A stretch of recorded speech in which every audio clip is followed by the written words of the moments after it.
Daytime with the wife. So here we are at our favorite pizza place, Demetrios Uptown. This is the wings na we always order here. Ito yung honey chili wings nila. It's very crunchy, savory, sweet, and chili at the same time. So it's a must try, guys. And then for the pizza naman, we ordered the Demetrios para meat lovers.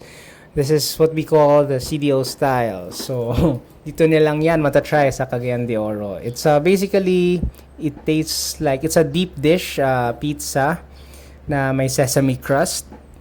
It's really hard to explain. So, come visit na lang Demetrios Uptown and give it a try. Ito yung favorite namin na restaurant kasi mabilis yung service. Tapos, the staff are well trained. Mabilis sila mag-serve, maasikaso. And they really attend to their guests. So, kita nyo naman dyan, binabanata namin yan with all the sauce.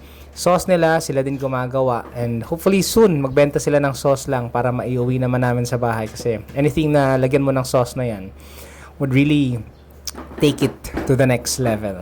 Diba? So, basically, my wife and I, we see to it na meron kaming date night or date day at least once or twice a month. This is to keep our relationship healthy. This is to keep our marriage exciting. And to always remind us na pag laki ng kids, it's just us. So, kailangan talagang maging best friends kami forever and ever.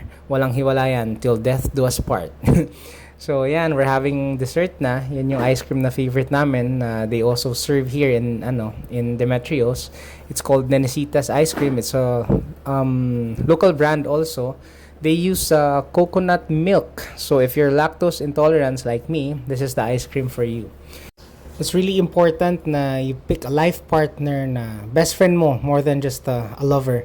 So, I have both and I'm very lucky. And, yeah, kita naman, ang ganda-ganda ng wife ko, diba? So, after namin kumain ng ice cream, take out kami ng pizza for the kids. And that's it. Uwi na kami. Bye!